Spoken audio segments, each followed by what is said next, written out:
Jadi menurut Mas, Gitu, Mas. kalau saya membela pemerintah salah? Oh enggak ada yang bilang salah. Kalau menurutku ya, komunikasi pemerintah ini bagus kok, nggak ada yang salah. Tapi memang program buruk mau dikomunikasikan kayak mana pun masih buruk. Kita butuh lahan baru untuk mengejar ketertinggalan terkait dengan swasembada. Di mana petani yang bisa mengekspor ekskavator sampai ratusan, Mas? Ya. Yang terjadi di Papua adalah ekskavator ratusan masuk ke Papua. Apa itu pro petani? Tidak. Itu pro industri besar. Tapi kan yang ada di Merauke itu kan bukan hutan. Yang ada di situ adalah rawa. Saya Oke. pun pernah. Ya, ya. Ya kan ke rawa itu rawa-rawa yang dialihfungsikan yang sebenarnya enggak bagus.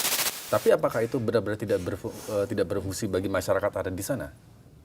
Sama sekali gitu. Ya apa yang diharapkan dari tanah rawa? Seburuk-buruknya presiden, lebih buruk kita tidak punya presiden. Kabinet bayangan ini, menteri-menterinya dapat gaji nggak?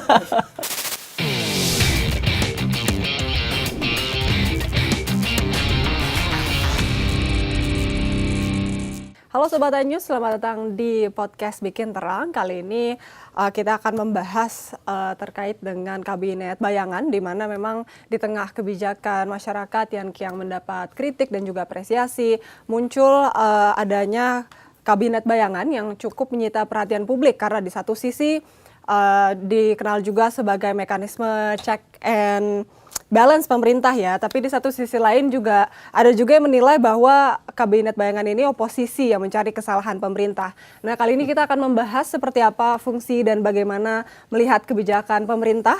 Dan saat ini kami sudah bersama dengan Iqbal Damanik dari Greenpeace dan juga dari Menteri Lingkungan. Menteri Lingkungan. Menteri Lingkungan dari Kabinet Bayangan. Kabinet Bayangan, iya. Dan juga ada juga Ahmad Alimuddin. Siap. Dari Terima Mari kasih. Kita Bahas Mari ya. kita bahas. Nah, oke, kalau gitu Di tempat ini. Di tempat ini.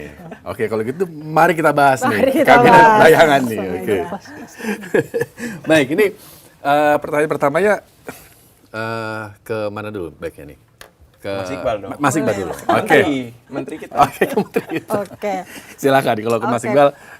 Silakan. Di masyarakat ini kan banyak yang masih bingung nih, kabinet bayangan itu sebenarnya dibentuk untuk apa sih? Boleh dijelasin nggak apa sih bedanya sama LSM biasa gitu? Ya. Kabinet bayangan muncul dari rasa gelisah gitu ya, dari beberapa orang atau beberapa kelompok, dan tidak semua kegelisahan itu buruk gitu ya. Ada juga kemudian menyimpulkan kebaikan-kebaikan. Banyak ilmu pengetahuan yang muncul dari rasa gelisah gitu ya, rasa ingin tahu gitu. Jadi kegelisahan ini kami anggap dari sebuah proses di mana kebijakan pemerintah banyak yang menurut kami tidak sesuai gitu ya, atau tidak pada tempatnya, katakanlah mulai dari Kopdes, MBG, kebijakan lingkungan hidup yang tidak sesuai sama komitmen perubahan iklim dan sebagainya gitu. Lalu kemudian kayaknya kita butuh deh memantau, karena kita lihat siapa kemudian yang memantau pemerintah saat ini. Nah, itu berkurang. Hampir 80% DPR sekarang dianggap itu part of the government, bagian dari pemerintahan. Kita lihat misalnya ketua-ketua umum partai banyak yang jadi Menko kan ya. Yeah. Kita sebut misalnya Pak Julhas dari PAN masih menjabatkan ketum PAN. Pak Bahlil ketum Golkar. AHY ketum Demokrat. Yeah. Gitu ya. Jadi ketua-ketua partai ini banyak yang memang berada di dalam satu gerbong gitu ya, satu pemerintahan lah, sehingga check and balance ini kurang gitu. Nah, kalau seandainya check and balance ini kurang, siapa yang mau ngecek gitu? Fungsi parlemen atau fungsi DPR kan sebenarnya adalah representatif kita nih sebagai warga negara. Nah, kita itu kayak loss of representative gitu. Kita sudah memberikan suara kita di pemilu, terus kok ini hilang gitu. Suara kita nggak didengar dan sebagainya. Mereka tidak menjalankan fungsi sebagai parlemen gitu ya, yang harusnya memang menguji gitu ya kebijakan-kebijakan pemerintah. Bahkan pada saat pengumuman menteri-menteri ada ketua DPR ya kan di situ, ya wakil ketua lah ya, ada wakil ketua DPR. Jadi kayaknya butuh nih untuk di semacam tepuk punggung sahabat kali ya Mas ya. Bro, jangan kelajuan gitu. Kalau kata orang Samarinda ya, aku dari Kalimantan Timur ya, dia bilang jangan kelajuan, slow aja gitu. Kita lihat dulu ya, semacam ini aja sebenarnya. Jadi rasanya sebenarnya tidak perlu ada yang dirisaukan kalau tidak ada yang terlalu banyak salah. Tapi orang-orang risau biasanya ada kesalahan yang diperbuat sehingga dia harus risau. Tapi ya kita dengar lah bagaimana. Gitu kali Mas. Oke. Baik, ini menarik soal kabinet bayangan. Jumlahnya berapa? 15. Lebih Kami ramping. 15 orang. Iya, ada beberapa menteri beneran. Lebih ramping. Pertanyaan berikutnya, punya wamen nggak? Nggak ada wamen. Masing-masing menteri, nggak Kita ada nggak ada wamen. wamen. Kita nggak ada wamen. Staf sus? Beneran. Kita nggak ada staf sus, tapi kayaknya kita mau buka deh. Siapa tahu banyak orang yang mau mendaftar gitu untuk membantu. Dan udah banyak ternyata. Jadi waktu itu kita mulai dari yang MBG ya. Waktu itu kita beberapa kali postingan gitu ya. Kita mau melakukan gugatan nih ke MK.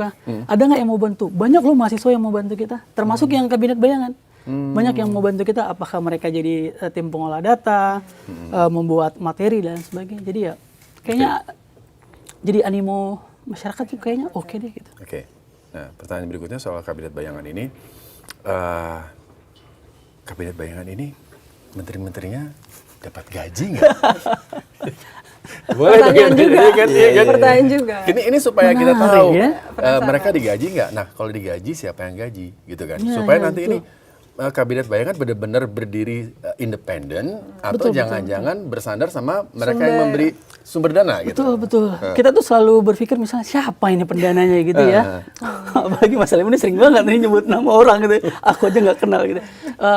Tapi kita sama sekali nggak ada yang bergaji dan tidak ada pendanaan apapun sampai sekarang. Makanya waktu itu kita mulai kayaknya crowdfunding oke deh kalau seandainya ada yang mau membantu ya event dan sebagainya. Beberapa kali kita patungan dan sebagainya dari banyak 15 orang menteri-menteri ini. Dan sebenarnya nggak ada yang harus pakai uang yang kami lakukan. Apa yang mau pakai uang? Kalau kita mau riset, kita bisa doing research. Sekarang tuh banyak sekali yang bisa kita lakukan gratis, tanpa harus tanpa harus mengeluarkan pembiayaan yang besar untuk melakukan riset. Dan yang perlu diingat adalah ini banyak juga ya. Saya nggak tahu apa orang distrust terhadap pemerintahan yang benar-benar ada gitu ya, atau orang punya harapan lebih gitu ya. Jadi kita ini apa sih KPI-nya Menteri Bayangan gitu ya? Kita ini kan kantor part ya. Kita kan nggak punya anggaran. Kita nggak punya gedung misalnya kayak kementerian-kementerian lain gitu. Jadi yang bisa kita lakukan kita hanyalah counterpart. Ada narasi dari pemerintah, misalnya ada narasi dari menteri existing gitu ya, yang ada ya kita uji gitu ya. Jadi ini menguji. Jadi sebenarnya ketimbang memperdebatkan mimbar dan kabinet bayangannya, mari kita uji gagasannya. Ini menarik sebenarnya. Tidak perlu takut sebenarnya ya dari kubu pemerintah misalnya atau pemerintah untuk kita diuji gitu. Misalnya Pak Kodari bilang jangan kritik-kritik terus lah gitu ya. Kalau atau apa mantan kepala Bakom, bukan kepala Bakom, siapa dulu? Hasan Nasbi ya misalnya. Pak Hasan Nasbi misalnya bilang kalau kalian boleh kritik, kami juga boleh mengkritik. Nah ini kan juga satu logika yang agak aneh ya karena kita dikritik, kita publiknya gitu. Nah yang harus kita kritik adalah pemerintahan yang pekerjaan mereka adalah berpengaruh terhadap hidup kita gitu. Jadi kenapa mengkritik pemerintah? Ya karena apapun yang dilakukan pemerintah itu berpengaruh sama hidup kita. Ketika rame-rame untuk orang mengkritik mengganti kepala BGN, itu akhirnya juga didengarkan sama Pak Prabowo ya, akhirnya diganti juga. Begitu kan Mas ya? Betul. Jadi selama ini sebenarnya kalau menurut Mas Alimuddin, pemerintah sudah cukup mendengar dong. Hampir setiap hari orang mengkritik A, mengkritik B, mengkritik C, dan menurut saya sebenarnya nggak ada yang digelisahkan atau nggak ada yang dirisaukan dari kehadirannya kabinet bayangan. Bahkan kabinet bayangan ini kan sebenarnya sama halnya dengan apa yang ada di Inggris misalnya. Di Inggris itu kan karena dia pakai sistem parlementer, ada yang namanya shadow cabinet. Shadow cabinet itu kan biasanya dipakai di sistem parlementer untuk menguji mereka-mereka yang hari ini duduk di kabinet.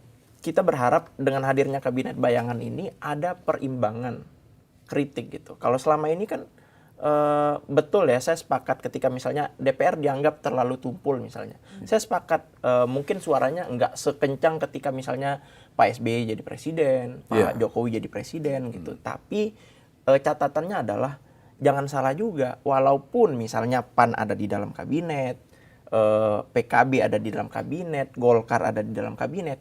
Kalau misalnya mereka RDP, kencang juga dia ke kabinet-kabinet ini, ke menteri-menteri ini gitu. Bukan berarti ketika satu kabinet nggak ada gesekan, bukan berarti ketika satu kabinet nggak ada kritik dari DPR kepada menteri gitu. Ada, hampir setiap hari. Saya beberapa kali ikut misalnya RDP, Komisi 1, 2, 3 dan sebagainya. Kan kadang ada yang dikasih kalau di atas itu kan, kan kadang saya ikut aja tuh sama teman-teman wartawan tuh.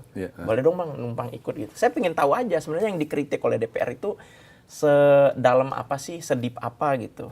Dan sebenarnya perimbangan itu yang saya ingin lihat gitu di Kabinet Bayangan. Walaupun di sisi lain saya menganggap bahwa lebih tepatnya kalau dibikinnya itu DPR Bayangan. Kenapa saya bilang DPR Bayangan? Karena fungsinya adalah pengawasan. Berarti kan yang lebih utama dikritik di sini adalah teman-teman di DPR. Jadi yang dikritik sama yang akan diawasi sama Kabinet Bayangan hanya kabinetnya atau dengan DPR-nya juga? Ya, karena kan yang mengeluarkan kebijakan itu adalah menterinya ya. Jadi yang diuji argumentasinya ya diuji argumen gagasannya ya gagasan menterinya gitu. Dan kita melakukan pengawasan terhadap si menterinya gitu. Kalau teman-teman mau buat kayak Parliament Watch gitu ya udah ada ya. Ada Indonesian Parliament Watch. Terus ada teman-teman Perludem yang ngawasin DPR sebenarnya. Jadi sebenarnya kerja-kerja pengawasan terhadap DPR tuh bahkan udah cukup lama ya, dan itu udah dilakukan oleh masyarakat sipil. Tapi memang ini jadi menarik sebenarnya Mas. Kenapa sih sebenarnya orang jadi kayak menaruh perhatian gitu ya terhadap Kabinet Bayangan? Ada apa sebenarnya dalam situasi bernegara kita sehingga orang menaruh harapan terhadap Kabinet Bayangan gitu? Yang tadinya kita juga beranggapan bahwa yang sedang kita uji adalah pemerintah yang berjalan gitu. Tapi ternyata ada Adimo yang meletakkan bahwa kita bisa nih ngasih harapan kayaknya ke Kabinet Bayangan gitu. Artinya ada memang satu trust yang harus diperbaiki sama pemerintah saat ini. Bagaimana dia menimbulkan kepercayaan kembali dari publik terhadap mereka gitu. Artinya kan memang harus ada yang dievaluasi ya. Kayak tadi MBG kemudian Kepala BGN dievaluasi kan setelah kena push publik sangat keras sekali ya. Kita mempublikasi yang keracunan gitu ya. Walaupun dibantah sama Pak Prabowo cuma 0, sekian persen ya. Manusia dan korban dijadikan angka statistik gitu ya. Sangat menyedihkan sebenarnya ya bahwa rakyat dijadikan angka statistik dalam konteks korban gitu ya, 0, sekian persen. Iya itu betul angka-angka. Tapi itu kan setelah push panjang akhirnya Kepala BGN berganti, lalu kemudian Ibu Nani ya, Bu Nani SDY yang sampai bilang, "Ya oke, kita kan udah dulu dari awal sekali kita memaksa. Ini yang salah bukan soal MBG atau enggak, tapi bagaimana dia menjadi fokusnya itu di wilayah 3T misalnya wilayah terluar." Setelah kena push gede gitu ya, besar, kemudian Bu Nadi bilang, ya kita akan fokus juga mengutamakan fokus di wilayah 3T. Terus ganti ke Pak Sudaryono sekarang kan, Pak Sudaryono kemudian memfokuskan, membongkar dan sebagainya, menonaktifkan 800-an. Itu artinya gitu, publik itu berfungsi. Fungsi pengawasannya kepada pemerintah. Jadi jangan dianggap bahwa keributan atau masyarakat kayak Kabinet Bayangan ini membuat bising gitu ya. Jadi publik meminta pertanggungjawaban kepada pemerintah itu adalah hak konstitusional gitu. Dan ketika pemerintah membuat perubahan itu harus diakui gitu. Oke, bahwa kami melakukan kesalahan. Yang sampai saat ini kita dengarkan bahwa apa emang ada kesalahan selama ini gitu. Jadi menurut saya adalah ya sesuatu yang salah ya diperbaiki gitu aja sih. Dan diakui gitu. Ya. Oke, seru. Nggak jadi baku hantam nih kita Mas. Cas dulu. Harus dong. Oke, tapi kalau menurut Bang Alimuddin nih, kalau Kabinet Bayangan ini kan kita nggak bisa melihatnya seluruhnya ya. Pasti kita ada person-personnya gitu kan. Backgroundnya dulu bagaimana mereka mengkritik pemerintah gitu kan. Nah, kalau menurut Bang Alimuddin, apa yang mereka sampaikan itu cenderung membangun persepsi negatif terhadap pemerintah atau sebaliknya? Kalau saya ngelihatnya nggak melulu soal positif atau negatif ya. Artinya nggak cuma sekedar hitam dan putih gitu. Selama ini narasi-narasi yang dibawa oleh teman-teman, baik itu di Kabinet Bayangan atau misalnya di organisasi-organisasi lain, misalnya di situ kan ada ada perwakilan Selyos juga, ada Bang Ferry Amsari juga dan sebagainya. Ya, saya membaginya ke dalam 3 hal. Pertama itu biasanya adalah memang based on data, ya kan? Based on data. Terlepas dari mungkin ada anggapan, oh didanai si ini, di si itu dan sebagainya. Saya pun nggak terlalu pusing soal itu gitu, ya kan? Yang bisa kita perdebatkan kan soal datanya. Data ini penting gitu. Saya pun ketika dulu misalnya memulai untuk menjadi content creator pun karena pengen bicara based on data gitu.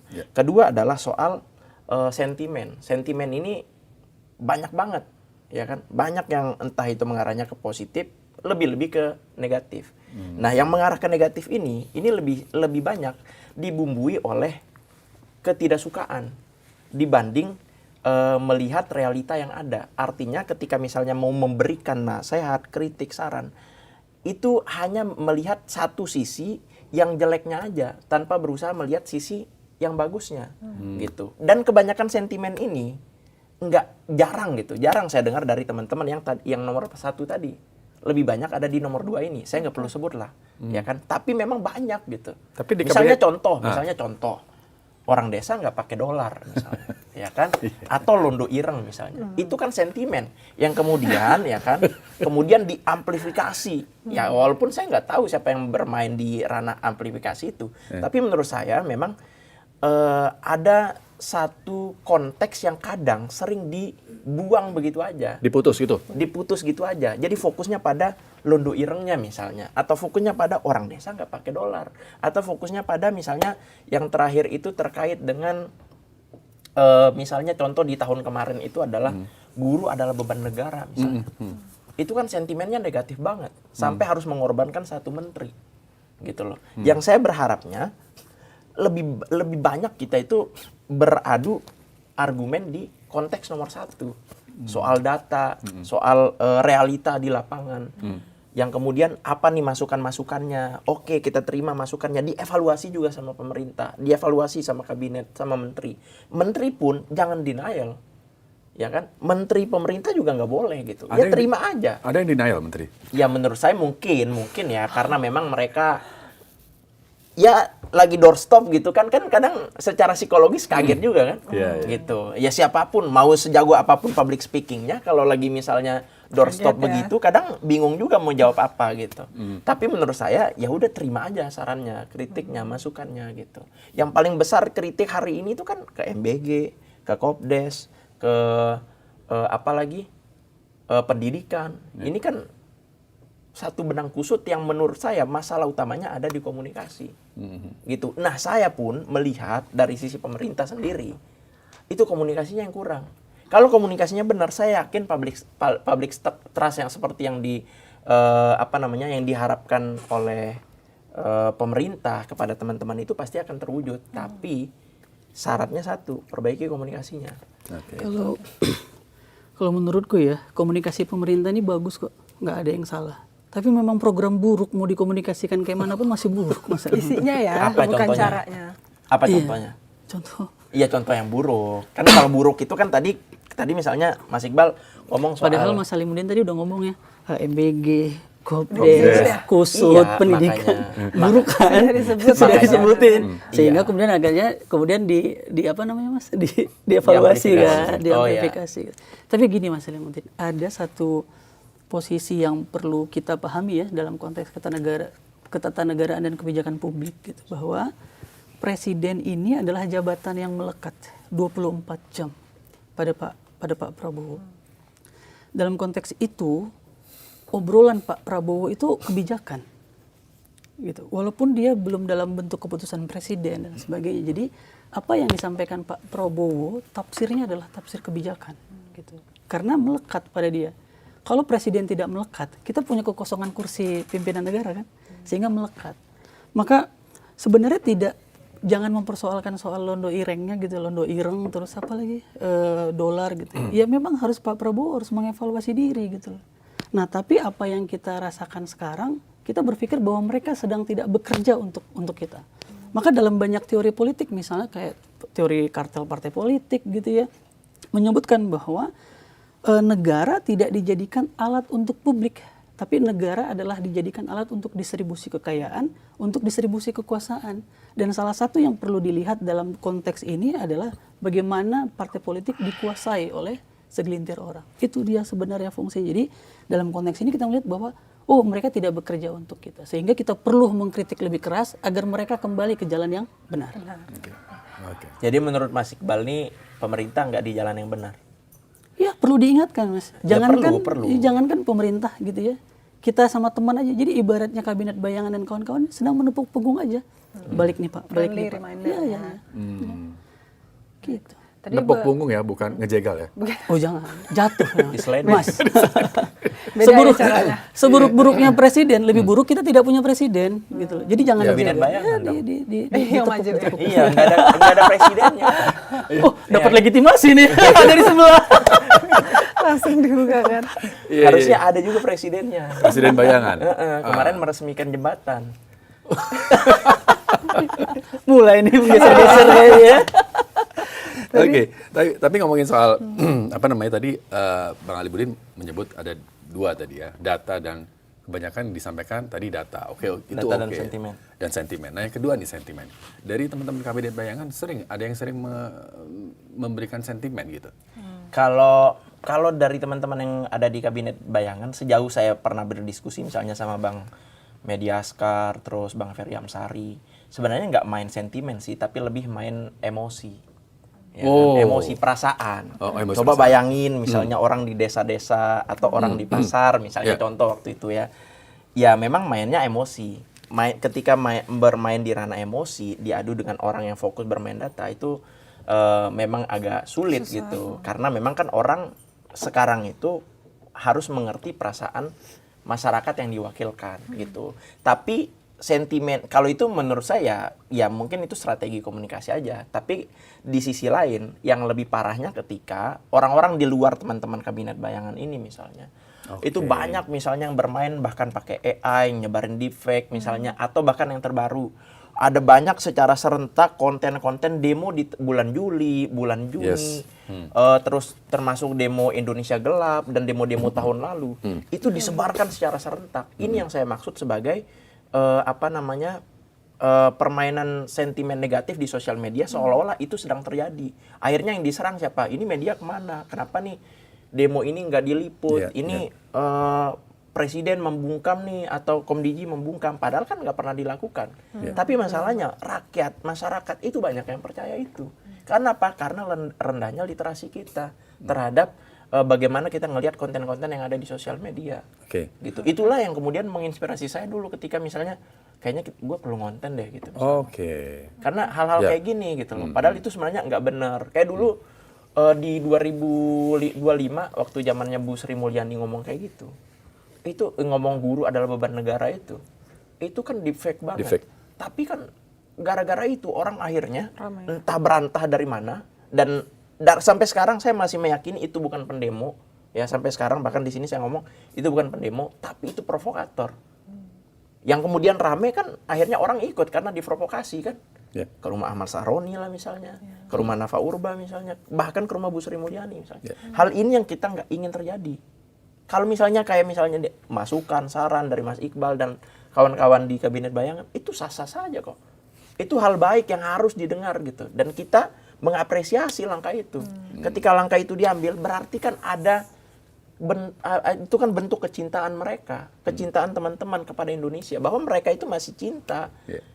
Mereka memilih untuk enggak kabur aja dulu dan lebih memilih untuk fokus kita bangun sama-sama negara dengan cara kita ya udah kita fokus sebagai pengkritik, kalian kalau punya solusi ya udah gitu.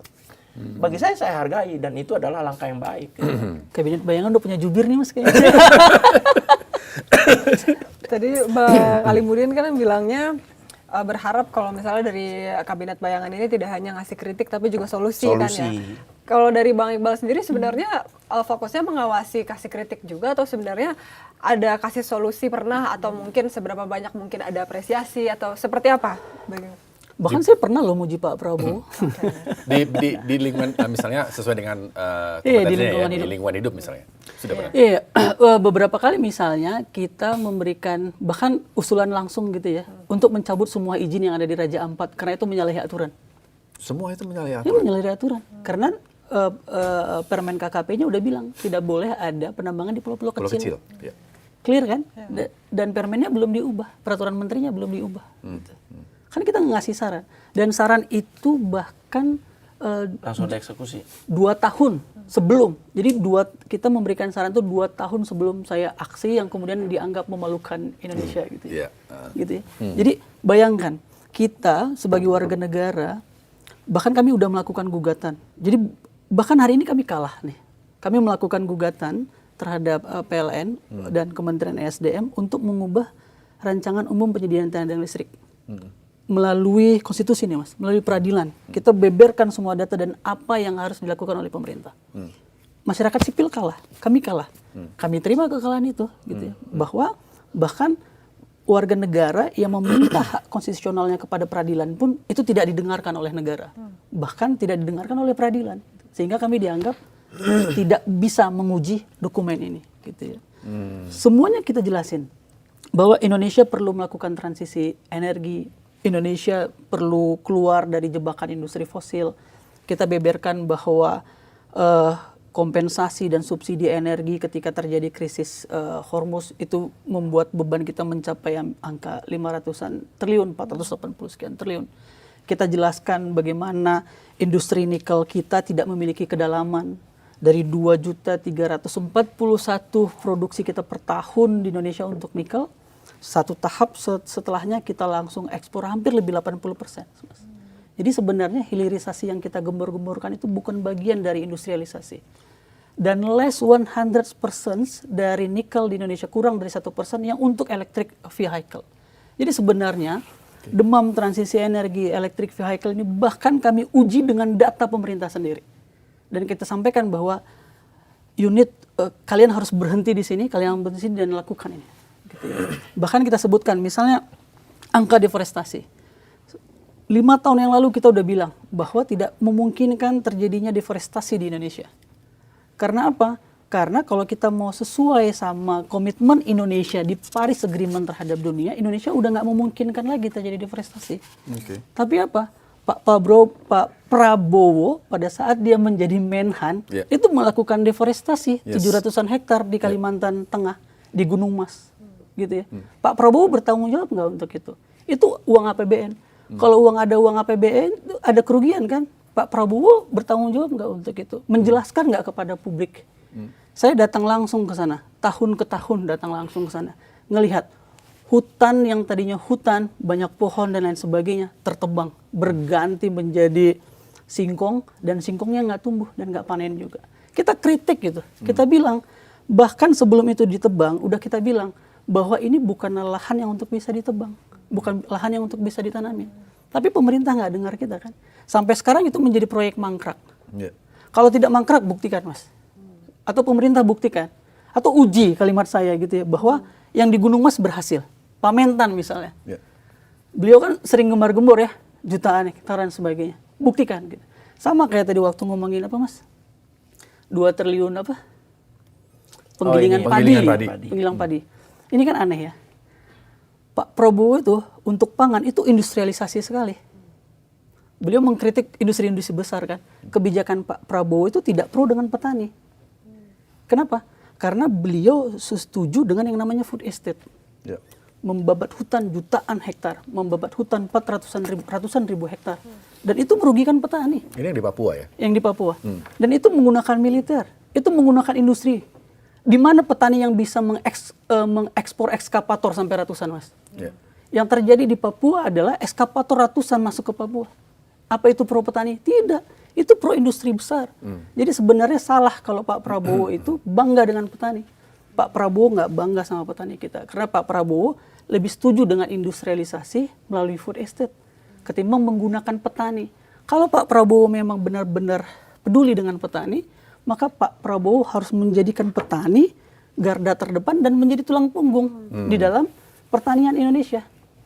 Buktikan di mana program Pak Prabowo yang menjadikan petani tulang punggung pertanian di Indonesia. Ada.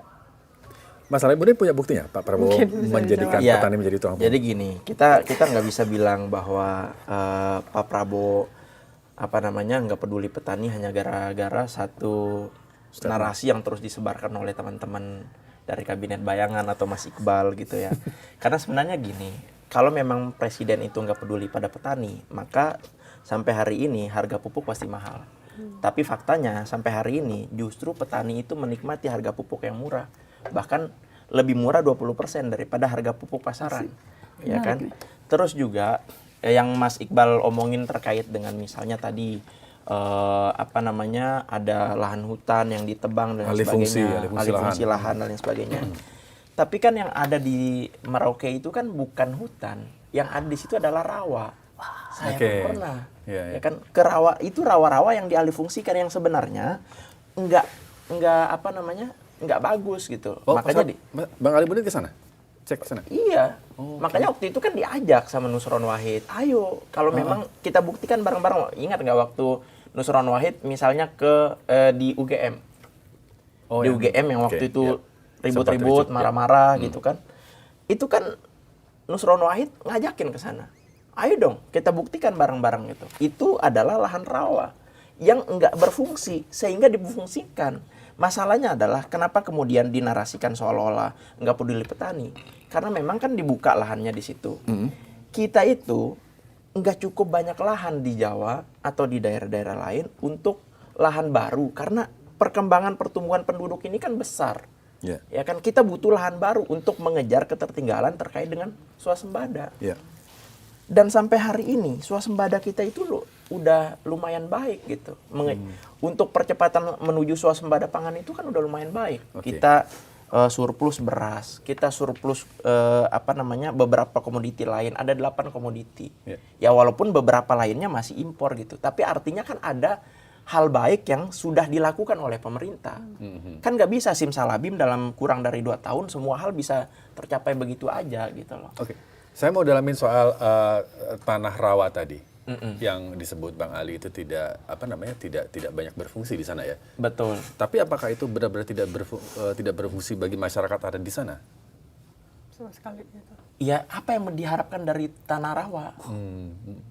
Memang masyarakat adat tidak memfungsikan itu? Ya, masyarakat adat pasti butuh itu. Tapi faktanya hari ini, masyarakat adatnya sudah menerima berbagai bantuan dari pemerintah berbentuk ekskavator, bukan ekskavator, maksud saya, yang buat pertanian, alat-alat pertanian dan lain sebagainya, itu kan udah dinikmati sama teman-teman di sana. Ada kok banyak buktinya tersebar. Bahkan di akun Kementerian Pertanian juga ada gitu. Artinya, nggak cuma fokus ke industri besar, tapi ke petani-petani yang ada di Papua juga dilibatkan gitu loh. Nggak cuma hanya sekedar oke nih kita buka nanti yang bawa ini dan sebagainya, enggak. Petani-petani di sana ada kok yang menikmati akhirnya dibukain lahan untuk sawah, cetak sawah dan lain sebagainya. Bahkan udah tanam padinya dan lain sebagainya ada gitu. Udah tarik nafas nih kamu. Kayaknya mau menjawab nih. Udah mulai mau ribut. Tapi kalau seandainya pernyataan Mas Salimuddin ini adalah pernyataan pemerintah, sebenarnya sedih banget ya. Saya bukan pemerintah. Iya. Kalau saya bilang tadi kan Mas Salimuddin udah kenal sama Pak Prabowo misalnya dari 2009 gitu. Iya. Atau ya punya akses lah pada Pak Mentan. Saya cuman mau bilang kayak gini, percayalah sama ilmu pengetahuan, percaya sama laporan-laporan riset gitu ya. Kebakaran hutan terbesar pertama kali di Indonesia itu di wilayah gambut yang dibuka jadi food estate di zaman Soeharto. Karena dianggap rawa gambut itu. Gambut itu ekosistem rawa memang, yang bagi orang kota kayak Mas Salimuddin nggak ada fungsinya gitu. Gambut itu tuh namanya ekosistem rawa. Kalau dia ekosistem rawa artinya apa Mas? Basah. Gitu. Kalau dia basah, begitu terjadi kekeringan kayak El Nino sekarang, dia kebakar. Bayangkan kerugian yang udah dirasakan sama masyarakat Kalimantan Tengah gitu ya Mas. Gara-gara dibukanya tuh tahun 97-96. Kebakaran berulang selalu di Kalimantan Tengah itu pada wilayah yang dibuka tadi gitu. Jadi ketika ekosistem kita buka, menurut kita itu bukan bencana, tapi itu jadi bencana. Ini para ahli udah bilang kok, kenapa sih nggak tanya dosen-dosen IPB itu banyak sekali yang tahu bahwa kalau kita mau membuka lahan gambut, susah ditanam. Makanya kenapa saya bilang menggunakan petani. Banyak petani kita yang punya pemahaman soal bagaimana menggunakan gambut. Lihat bagaimana gambut ditanami padi sama masyarakat Sumatera Selatan. Di Sumatera Selatan itu padi ditanam di tanah gambut, tapi tidak dibuka gambutnya, dia disebar gambutnya. Tapi memang lebih mahal daripada yang di Jawa.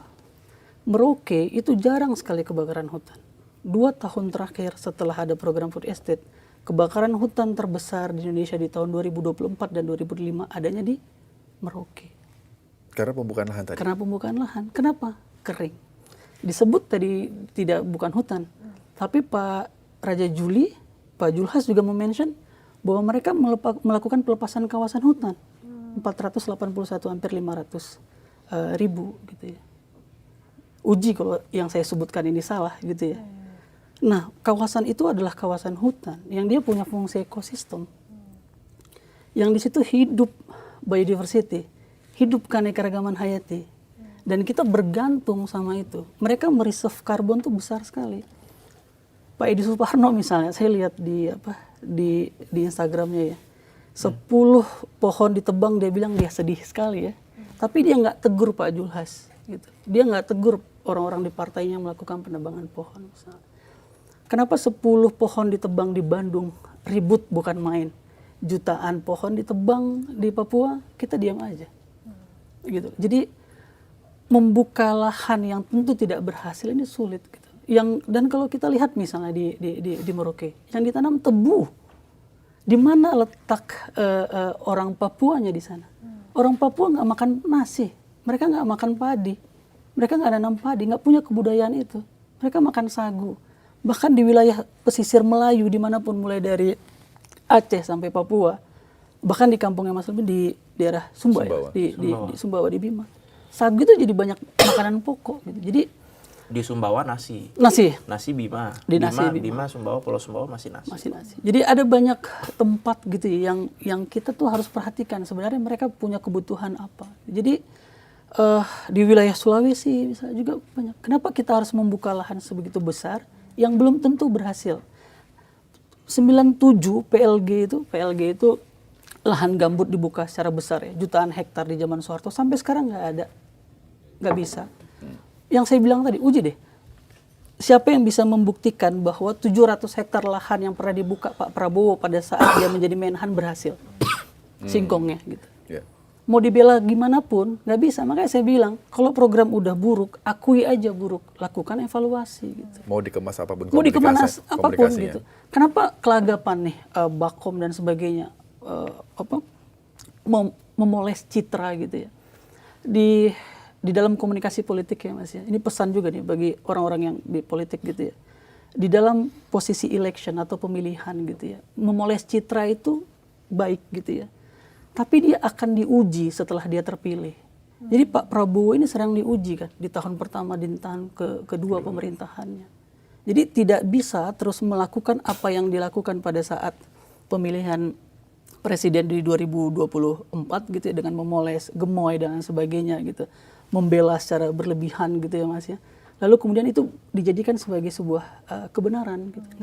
Nggak bisa. Maka harus kita uji. Kalau kita bilang, kita nggak pernah menarasikan buruk gitu ya Mas ya. Kalau seandainya nggak ada ratusan eskapator yang masuk ke wilayah Merauke, kenapa nggak ditarik gitu? Kan kita udah tahu tuh mau 2 tahun gitu ya. Yeah. Pembukaan lahan aja sulit di sana. Kalau ditanya gini, kenapa harus membuka lahan secara besar Mas? Kapasitas katanya kurang. Ada kok banyak petani di wilayah Jawa, di wilayah Sulawesi, Kalimantan yang bisa melakukan intensifikasi. Karena kita tuh dalam kepala kita rakus lahan. Rakus lahan. Kepala pemerintahan ini kepala pemerintahan yang ekstraktif. Yang kemudian disampaikan sama Acemoglu gitu. Kenapa negara itu gagal? Karena cara pikir ekstraktif. Dan itu adalah model rente yang paling gampang. Diambil, buka lahannya, tebang pohonnya, keruk gitu. Paling cepat. Dan itu paling cepat untuk mengakumulasi modal. Kalau seandainya yang di Kalimantan Tengah tadi aja nggak berhasil, kenapa mau dilakuin lagi sih? Yeah. Yang di Sumatera Utara juga nggak berhasil. Jadi program-programnya Pak Prabowo pada saat dia menjadi Kemhan harus diuji oleh dirinya sendiri saat dia menjadi presiden. Gitu. Jadi nggak usah ngotot kalau memang udah tahu salah. Gitu sih Mas. Ya. Tapi waktu itu Bang Ali melihatnya emang tanah rawa ya? Tidak ada yang bisa difungsikan di sana. Karena kan kita nggak punya helikopter view. Cuma kan yang jadi pertanyaan adalah harusnya keseringannya adalah satu titik dijadikan sebagai gambaran besar atau di mana sih yang berhasil Mas kalau kita bilang satu titik? Loh, emang ada yang berhasil dalam 1 tahun? Jepang aja ketika membuka food estate itu butuh 15 sampai 25 tahun untuk benar-benar berhasil sesuai dengan apa yang diimpikan. Ya kan, artinya 1-2 tahun itu bukan berarti semuanya gagal. Kan ada bagian berhasilnya juga. Ya, silakan. Tadi kalau misalnya Bang Iqbal bilang buktikan, maka saya juga bisa dong ngomong silakan buktikan omongan saya. Iya, mana yang berhasil? Di Kalimantan Selatan juga ada. Mana yang berhasil? Di Kalimantan Tengah maksud saya, sorry. Di Kalimantan Tengah ada yang berhasil. Di Merauke juga ada yang berhasil. Faktanya ada. Kalau nggak ada, nggak mungkin ada orang-orang Papua yang sampai hari ini bahkan menikmati itu. Bahkan mereka senang dengan itu. Bahkan mereka mendapatkan bantuan dari pemerintah. Mereka bisa tanam padi. Mereka bisa dibeli padinya dengan harga yang baik. Itu kan bentuk dukungan pemerintah kepada petani. Sorry, berarti di Papua itu sudah ditanam padinya? Sudah dong, udah ada yang jalan, walaupun sebagian lain juga nggak semuanya sudah jalan gitu loh. Yang di mana, Mas? Yang di Merauke. Yang di Merauke. Desa apa coba? Ya saya nggak hafal nama desanya. Ini menarik ini. Aku ke Merauke. Greenpeace lama di Merauke. Di Merauke ini panjang, Mas. Biar detail ya, Mas. Aku kasih tahu, Mas. Jadi ada laporan Greenpeace di Merauke soal food estate. Mas Alimuddin bisa baca. Masuknya food estate atau beras di Merauke itu sejak zaman Orde Baru. Gitu. Saya baca. Bahkan ada nama-nama yang dia itu nama-nama Jawa. Ada desa-desa yang nama jalannya juga ada desa Ciawi di sana gitu ya, yang diambil dari sini. Dan mereka adalah imigran-imigran dari Jawa yang datang ke Merauke ini, Mas. Transmigran. Jangan imigran dong. Oh iya, transmigran. Transmigran Ya. yang datang ke Merauke. Dan mereka itu adalah zaman Orde Baru. Dan membuat sawah dan sebagainya di wilayah Merauke. Sebagian besar yang dia di dekat wilayah kota di beberapa desa yang saya sebutkan tadi itu adalah desa yang diinisiasi pada masa Pak Orde Baru. Zaman Pak SBY ada yang namanya MIFE, Mas. Merauke Integrated Food and Energy gitu. Itu difungsikan buat bioetanol juga. Jadi ide ini sebenarnya juga bukan ide baru gitu. Pak SBY waktu itu punya nama program MP3EI, Mas. MP3EI. Punya MP3EI. Salah satu bloknya adalah Merauke gitu. Dan dari zaman Pak SBY berarti udah 20 tahun yang lalu. Gitu ya. Kalau kita ambil zaman Pak Prabowo, Pak Jokowi 10 tahun, Pak SBY 10 tahun, 20 tahun. Nothing yang terjadi di Merauke. Jadi apa yang diletakkan di Merauke ini ada udah 20 tahun. Tadi katanya berapa, Mas? Jepang 15 tahun. 15 tahun. Ini udah kita buktikan programnya udah 20 tahun. Nggak berhasil. Nggak ada yang berhasil. Tunggu lagi 20 tahun lagi. Jadi apa ya? Ini kan sebenarnya soal kebesaran hati gitu ya untuk bilang ini salah dan nggak mungkin berhasil. Jadi dan acuan tahunnya mau ditarik dari Presiden Prabowo atau dari SBY ini? Kan yang dikritik dari tadi kan Presiden Prabowo. Oh, enggak, makanya saya bilang, makanya gini, Mas, kita tuh butuh membaca detail situasi ini gitu. Jadi makanya saya bilang tadi, apa yang terjadi soal food estate di Merauke itu bukan hal baru. Yang Mas klaim berhasil tadi ya, ada padi dan sebagainya, itu udah adalah yang mulai dari zaman Pak Pak Soeharto, zaman Soeharto, yang para transmigran Jawa, makanya ada banyak desa nama jalan di sana berasal dari Jawa Barat gitu ya. Tapi itu orang-orang Papua semua, Mas. Gimana Apa, dong? Mas? Oh iya? Tapi itu orang-orang Papua semua itu. Aduh, ini dia nih. Iya, yang saya tahu itu semua orang Papua. Yang ngobrol sama saya pun kebanyakan orang Papua. Itu bukan orang Jawa malah. Gitu. Inilah makanya saya bilang pemerintah tuh butuh ini ya, percaya pada ilmu pengetahuan, melakukan kalau riset. Kalau nggak percaya ilmu pengetahuan, melakukan nggak mungkin dong kita membuat kebijakan. Jadi saya balik ya. Jadi kita tahu bahwa dari zaman Soeharto ini program udah ada food estate ini. Gitu. Makanya saya bilang tadi Pak SBY punya yang namanya MIFI, Mas. Kalau Mas mau ada MP3EI namanya. Mas bisa baca, bisa kayaknya banyak di online ya. Banyak. Ada di MP3EI. Salah satu koridornya adalah Merauke gitu. Tahu nggak, Mas, sama siapa yang di Merauke? Apanya? Program yang MIFE di Merauke. Nggak tahu. Nah itu dia gitu. Kalau kita bisa lihat, membaca lebih detail, kita bisa tahu sebenarnya perusahaan mana, kapan izin konsesinya diberikan. Di wilayah sekarang itu dulunya konsesi siapa? Wilayah padi itu konsesi siapa coba, Mas? Siapa? Siapa, Mas? Nggak tahu kan? Makanya saya bilang, kalau kita mau baca lebih detail situasinya, kita akan tahu siapa yang punya konsesi padi di sana, siapa yang punya konsesi tebu di sana, dan siapa yang menerbitkannya. Itu udah dari zaman Pak SBY selama 10 tahun.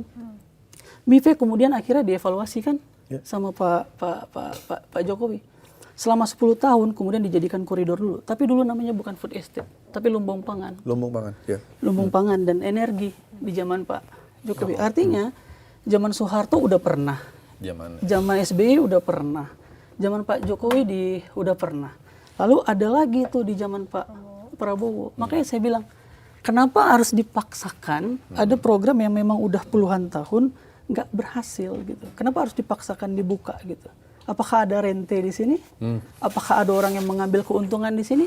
Siapa pemilik konsesi lahan ini? Siapa pemilik eskapator yang masuk di Papua? Mungkin Mas Salimuddin bisa jawab. Siapa yang pemilik eskapator? Kalau itu saya nggak mau terlalu jauh sampai situ. Bagi saya adalah food estate yang hari ini diperjuangkan oleh Presiden, murni cita-citanya adalah untuk memperjuangkan agar kita bisa swasembada pangan. Gitu. Karena kan sampai hari ini kita masih menuju pada swasembada pangan. Walaupun 8 komunitas kita itu udah surplus, walaupun ada beberapa yang mungkin belum surplus gitu. Tapi ya harapannya ke depan kan di tengah gejolak ekonomi, gejolak politik global dan lain sebagainya, kita jangan sampai malah jadi negara yang miskin. Kita bahkan nggak mampu mencukupi kebutuhan dalam negeri. Gitu. Cita-citanya bagus dong berarti, supaya kan, kita bisa swasembada pangan gitu. Tapi kebijakan itu buktinya memiskinkan kan. Ada petani yang terampas tanahnya, ada bahkan Pak Franky, ada banyak petani yang melakukan gugatan sampai masyarakat adat Papua datang ke MA untuk memperjuangkan hak konsesionalnya. Gitu. Oke. Mas Salimuddin, aku mau bilang. Oke, baik. Okay. Saya ke Bang Alimuddin. Mungkin nanti Siva bisa ke Bang Iqbal ya. Kalau satu saat nih target swasembada tercapai, tetapi Indonesia kehilangan jutaan hektar hutan alam ya. Apakah menurut Bang Alimuddin tetap bisa disebut ini sebuah keberhasilan? Oke, kalau saya nggak ingin memisahkan apa yang menjadi kekhawatiran teman-teman baik itu di Greenpeace ataupun di Kabinet Bayangan misalnya dengan apa yang menjadi cita-cita Presiden. Bagi saya apa yang disampaikan oleh teman-teman Kabinet Bayangan dan Greenpeace itu adalah sah. Itu adalah bentuk kekhawatiran dan bentuk kekhawatiran itu patut menjadi bahan evaluasi. Tapi kita juga nggak boleh mengenyampingkan apa yang menjadi harapan besar kita di tengah gejolak ekonomi dan politik global ini. Kita juga perlu menyiapkan diri. Menyiapkan diri ketika nanti tiba-tiba terjadi perang, ketika nanti tiba-tiba kita harus dihantam oleh berbagai badai dan lain sebagainya. Maka kita udah siap gitu loh. Nah, masukan-masukan dari teman-teman ini kan bagus. Itu nanti dijadikan bahan evaluasi. Oke, kalau misalnya masukannya apa nih? Kita perlu perhatikan bagian ini. Ya dimasukin ke situ. Artinya bagi saya nggak ada yang perlu ditolak gitu loh. Masukannya diterima, programnya dijalankan. Jadi win-win solutionnya adalah nggak perlu saling meninggalkan. Karena sama-sama dibutuhkan. Kita butuh pangan, kita juga butuh untuk memperhatikan lingkungan. Butuh masukan juga. Butuh masukan. Justru masukan itu kan harus dipikirkan gitu. Harus dipikirkan oleh pemerintah. Kedepannya apa yang menjadi programnya nggak hanya memperhatikan sisi apa yang menjadi cita-cita, tapi juga memperhatikan apa yang menjadi sisi lingkungan sehingga nggak bertabrakan. Jadinya yang ini pengen begini, yang itu pengen begitu, nggak bakal ada titik temu. Kalau bagi saya harapannya adalah programnya tetap jalan, apa yang menjadi kritiknya dievaluasi, disampaikan, dan itu jadi bahan untuk ke depan programnya bisa jalan dengan baik gitu. Kayak gitu. Kalau menurut Mas Iqbal itu sebenarnya masih mungkin nggak Indonesia itu mencapai swasembada pangan tanpa mengorbankan kawasan hutan ataupun rawa? Kalau kita mengorbankan kawasan hutan, atau hutan lah ya, kawasan hutan itu bahasa administratif. Kita mengorbankan hutan itu kita udah nggak bisa lagi sebenarnya. Jadi bahkan data dari Kementerian Kehutanan, kita udah nggak memungkinkan untuk mengorbankan hutan. Wilayah rawa kita sangat butuh. Kita udah nggak memungkinkan lagi mengorbankan wilayah rawa. Saat ini kita hidup bersama krisis iklim. Kita tahu ada bencana yang terjadi di Sumatera akhir tahun 2025. Dan sebenarnya negara berkontribusi membuat itu. Kenapa? Karena kebijakan negara tinggi emisi. Emisi. Gitu. Jadi sehingga krisis iklim semakin terjadi. Kebakaran hutan ada banyak gitu. Dan ini adalah disebabkan sama kebijakan-kebijakan pemerintah yang memang tidak pro dengan lingkungan.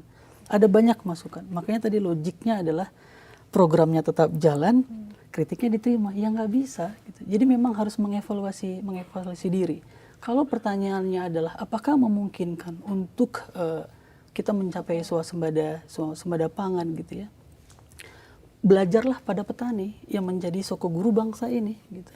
Petani sebagian besar beras-beras kita hari ini yang kita makan itu dari petani yang existing hari ini. Maka belajarlah dari mereka bagaimana cara mengelola lahan yang tepat, bagaimana mengintensifikasikan lahan, bagaimana meningkatkan nilai produksi. Gitu. Jadi ya kita sangat yakin sebenarnya kita masih memungkinkan untuk itu. Tapi kenapa kemudian petani selalu dirugikan di sini? Bahkan ketika nilai beras mahal, petani tidak mendapatkan keuntungan. Gitu. Yang mendapat keuntungan adalah pengambil rente di level distribusi. Makanya ketimbang pro pada industrialisasi, Pak Prabowo harusnya pro pada petani-petani kecil. Ketimbang membangun COP-BES yang begitu besar dan megah, kenapa tidak memberikan insentif kepada petani-petani di desa? Baik, saya izin menanggapi ini. Ada juga nilai misalnya bahwa ada 2 asas Mas di dalam Undang-Undang Desa. Apa coba Mas Alimuddin? Asas utama dari Undang-Undang Desa. Silakan. Apa coba Mas? Ya udah silakan. Apa coba Mas? Saya mempersilakan. Nah ini dia nih Mbak. Kita nih memang harus benar-benar paham gitu. Kita ngomongin koperasi desa, kita ngomongin petani gitu. Kita punya undang-undang dasar, undang-undang desa, yang undang-undang desanya kita asasnya aja kita nggak mengerti. Jadi sebenarnya kita, kalaupun kita mau membela pemerintah nih Mas, belalah dengan data yang benar, belalah dengan statement yang bisa diuji. Ada 2 asas dasar di undang-undang desa. Asas pertama adalah asas rekognisi, bahwa undang-undang atau negara ini mengakui orang yang tinggal di desa. Asas kedua adalah subsidiaritas. Asas kita mengakui bahwa mereka membutuhkan apa. Jadi undang-undang desa ini harusnya berpikir, dan pemerintah dengan menggunakan undang-undang desa berpikir bahwa apa yang dibutuhkan masyarakat desa, apa yang dibutuhkan petaninya. Itulah logik dasar dari undang-undang desa yang udah ada di Indonesia, yaitu apa? Saya kasih tahu lagi Mas ya, asas rekognisi, kita mengakui hak-hak orang desa, ajak subsidiaritas, bahwa kita mengakui mereka berhak menentukan apa yang baik pada masyarakat desa. 2 itu. Oke. Tadi mau nanggapin soal... Ya, tadi kan katanya pemerintah nggak peduli dengan petani dan sebagainya. Mungkin Mas Iqbal lupa ya, kalau sejauh ini, tahu nggak Mas, kalau harga padi yang dibeli dari petani itu berapa sekilo? 6.000, ya kan? 6.000 harga dari petani. Itu udah harga standar. Agar apa? Agar petani juga merasakan dampak dari padi yang mereka hasilkan. Bahkan bukan cuma itu subsidinya. Tadi saya udah sebut pupuk 20%. Lebih murah daripada harga yang ada sejauh ini. Di luar itu juga banyak hal-hal lain. Kenapa misalnya harga beras tinggi? Nggak cuma soal harga berasnya tinggi, kan dibeli dari petani juga tinggi. Kita kan pengen peduli pada petani, maka bentuk kepeduliannya adalah kita singkirkan tengkulaknya, fokus pada petaninya. Uji Makanya Mas pernyataanmu siang itu. Kita beli harga dari petani tinggi. Iya dong. Coba uji Mas. Harga 6.000. Silakan uji. Nah, Silakan bagaimana uji. menentukan petani itu untung atau enggak Mas di dalam statistik? Gimana? Iya ini saya tanya. Makanya kan Mas mau uji. Mas bilang membeli dari petani. Di mana Mas? Ya saya Untuk bukan orang melihatnya. statistik. Ya, makanya Cuma kan artinya dibanding dengan sebelumnya. Makanya, sebelumnya nih Mas. Sebelum pemerintahan Prabowo itu kan harganya 3.000. Makanya Mas, kita sekarang naik jadi 6.000. Ada kenaikan harga. Ada kenaikan harga. Nah, itu inilah kan perlu kita akui. Inilah yang disebut, Karena memang kadang seringnya nyari celah gitu. Enggak nyari celah. Inilah yang disebut bahwa kita harus melihat detail. Bahkan data itu juga harus kita lihat detail Mas. Untuk mengetahui petani untung atau tidak dari yang dia tanam, dilihat dari nilai tukar petani. Ada NTP namanya. Gitu. Jadi kalau harga berasnya dibandingkan sama harga modal dia, gabah gitu ya, maka lebih tinggi, maka dia untung. Kalau kita lihat betul, yes, harga nilai tukar petani itu naik gitu.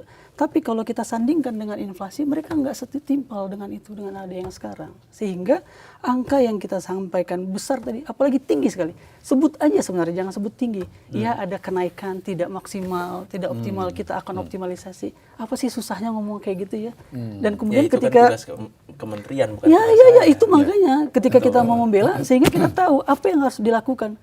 Terlalu banyak kita memuji Pak Prabowo, terlalu banyak kita membela Pak Prabowo, dia nggak tahu letak salahnya di mana gitu. Jadi kita juga, apalagi Mas Salimuddin, perlu lihat gitu ya, betul lihat bahwa ada yang salah di sini. Sama kayak tadi misalnya harga pupuk. Tahu nggak bagaimana kita cara mengakses pupuk, Mas? Bisa nggak petani beli pupuk, Mas? Bisa. Petani nggak bisa beli pupuk secara langsung. Secara langsung. Ya. Itu Mas Salimuddin. Yang bisa membeli pupuk itu adalah Poktan. Jadi mereka harus terdaftar dulu menjadi Poktan. Dan sekarang kita lihat siapa yang menguasai kelompok-kelompok petani ini. Siapa? Ya. Siapa Dan yang bagaimana menguasai? mengaksesnya? Yang menguasai siapa? Kelompok tani ini. Poktan Nah, ini dia Mas. Nah, ini dia harus dibuktikan. Nah, ini dia. Buktikan Mas, tanya sama Pementan. Siapa orang-orangnya? Ya kan, apa warna bajunya gitu ya. Oh, oke. Nah, bagaimana Tapi mereka bisa warga mengakses? desa nggak? Ya makanya lihat Mas, Iya, makanya mereka saya warga bilang, desa nggak? makanya saya bilang bahwa Kebanyakan kan memang warga petani desa. nggak bisa beli pupuk secara langsung. Kalaupun mereka ada afiliasi mereka politik, juga itu kan urusan lain. mereka juga dikontrol gitu Mas. Jadi ada banyak tadi logik-logik bahkan statement Mas Salimuddin yang memang bisa diuji. Jadi makanya saya bilang kalau kita mau memberikan jadi gini, di dalam Islam itu ada Mas Salimuddin Islamnya bahwa merugilah orang-orang demi masa ya, merugilah orang-orang atau manusia yang lupa saling menasihati dalam kebenaran dan kesabaran gitu Mas. Jadi kalau kita mau membela, maka kita belalah dengan kebenaran dan kita belalah. Jadi menurut Mas, gitu, Mas. kalau saya membela pemerintah salah? Oh enggak ada yang bilang salah. Tapi kita perlu membela pemerintah itu dengan data juga. Jangan Kan selama ini saya serampangan, pakai data. jangan Nggak serampangan. pernah serampangan. Kita udah uji tadi Mas dari sini. Ada beberapa kali saya uji pernyataan Mas. Jadi Iya. maksud saya adalah kita betul-betul tahu diri gitu loh. Kapan kita harus membela dan kapan kita harus mengkritik. Makanya saya bilang tadi, saya pun pernah memuji Pak Prabowo Kapan? yang program 100 gigawatt. Oh, 100 Bahwa gigawatt. bahkan beliau pernah bilang Indonesia can hit 100% renewable energy in 10 years. Saya uji beliau bahwa itu adalah komitmen yang baik, itu adalah komitmen yang bagus. Sekarang dokumen pidato itu ada di mana? Di mana beliau akan membangun 100 gigawatt itu dan bagaimana mereka akan keluar dari renewable energy. Maka saya pun melakukan riset. Begini cara Pak Prabowo untuk membangun renewable energy yang lebih banyak ketimbang energi fosil gitu. Makanya kita tidak hanya mengkritik Pak Prabowo, kita kritik juga Pak Bahlil kan dalam kebijakan energinya. Kita kritik juga para Raja Juli kenapa dia memberikan kawasan hutan. Saya kritik juga Pak Nusron Wahid kenapa kemudian banyak kasus sawit dalam kawasan hutan yang tidak tuntas misalnya dengan ada PKH gitu. Jadi ya kita butuh seimbang gitu ya. Baik. Terima kasih Mas Salimuddin. Ini menarik. Ini menarik ya. Belum Siva? selesai. Oh belum selesai. Gue udah mau selesai. Dia pengen pamit aja nih. Oke, 1 menit. Silakan. Enggak. Silakan. Enggak, tadi kan Mas yang mau nanya. Mas yang mau ngomong. Enggak, dia tadi kan terima kasih. Oh iya, gue terima kasih udah didengerin gitu. Enggak, tadi saya mau bilang begini, ini menarik diskusinya, begitu kan. Dan memang apa yang disampaikan Bang Ali tadi kan di awal, memang harusnya fungsinya kabinet bayangan ya memang seperti ini, memberikan masukan, gitu kan. Memberikan masukan dan pemerintah juga tidak boleh alergi dengan masukan-masukan itu, asal sesuai dengan data, tidak sentimen begitu ya. Betul, Oke. betul. Oke. Bagi saya Mas Iqbal bagus kok. Sesuai ya berarti. Sesuai kok. Salaman nggak kita nih? Salah dulu, oke. Beliau jadi menteri soalnya. Wah, Siap jadi staf sus nggak Mas? Dirjen. Ini. Oh dirjen. Komisaris. Ya nggak bisa. Oh siapapun menterinya komisaris Salimuddin gitu. Baik, demikian Sobat iNews perbincangan di Bikin Terang kali ini. Menarik untuk disimak nantinya. Terima kasih buat Bang Iqbal sudah hadir di sini. Baru memberikan perspektif juga kepada Sobat iNews. Bang Ali Mudin juga terima kasih juga. Siap. Dan semoga saja perbincangan ini nanti juga bisa menjadi pencerahan juga mungkin ada menteri yang mendengar. Siap, Ya, pasti. kita pastikan. Kan udah didengar menteri. Menteri yang kabinet Benar, merah putih. benar. Gitu. Karena Menteri, benar. menteri yang punya Kan katanya- kebijakan dan anggaran. Nah, gitu Mas. karena Bung Alimuddin ini Tapi saya sebenarnya pengen nanya nih. iya betul. Pengen nanya sebenarnya nanti kan mau keliling Indonesia. Saya harapannya ke depan tuh kalau bisa jangan cuma berhenti di kabinet bayangan, tapi ngebayangin juga gitu, benar-benar masuk ke kabinet. Oh, Caranya oke. gimana? Minimal masuk partai, ya kan? Ikut kaderisasi, Iya. ikut pertarungan. Kan Iya. saya bangga banget kalau lihat Mas Iqbal nanti tiba-tiba ada balihonya calon anggota DPR gitu. Habis itu kritik dari sana kan. Siapa tahu jadi penggantinya Bang Fahri misalnya. Tapi semua orang ada tempatnya, semua orang ada fungsinya, Mas. Kita serahkan fungsi itu kepada teman-teman yang lain. Kami Baik. cukup menjadi akademisi saja. Ini menarik perbincangan yang saling mendukung sebenarnya ya. Dengan cara yang berbeda-beda. Pasti tadi bayangannya kita bakal banting meja. Iya. Terima kasih Sobat News. Demikian Bikin Terang kali ini, saya Rizky Hasan. Saya Syifa Nifa. Terima kasih dan sampai jumpa.